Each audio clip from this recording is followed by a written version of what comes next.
the first ever agri input company to come up with a podcast.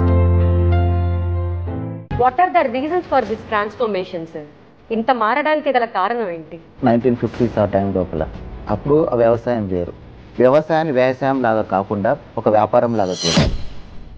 నిజంగా రైతు ఇప్పుడు ఆ పొజిషన్ లో ఉన్నారంటారు? తక్కువ అంచనా వేస్తున్నట్టు అర్థం. సో మీరు యంగ్ జనరేషన్ కి ఏం గైడ్ చేస్తారు? మిగతా ఇండస్ట్రీలకు ఏ ఆపర్చునిటీస్ ఉన్నాయో ఆ ఆపర్చునిటీస్ అన్ని కూడా అగ్రి వాళ్ళకు కూడా ఇప్పుడు ఉన్నాయి.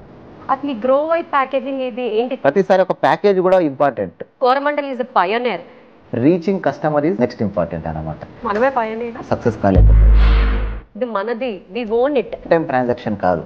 అండ్ మీరు మీ కంపెనీ తరపు నుంచి ఏదైనా రైతులకు తేవాలని అనుకుంటున్నారు? కోరమండల్ దగ్గర రైతాంగంలో అవి పాపులర్. అది ఇదొక అగ్రికల్చర్ ప్రోడక్ట్ కాదే, అగ్రికల్చర్ లా లేదే అనేది నా ఫస్ట్ ఇంప్రెషన్.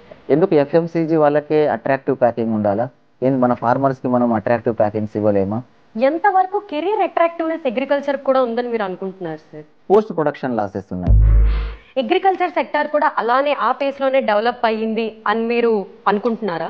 1,00,000 ఫ్యాక్టరీలు పెట్టగలరా? 1 కోటి ఫ్యాక్టరీలు పెట్టగలరా?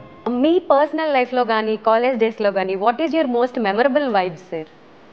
వైబ్స్ మీన్స్ ప్రొఫెషనలా లేకపోతే పర్సనలా? మీరు ఎలా చెప్పినా పర్లేదు.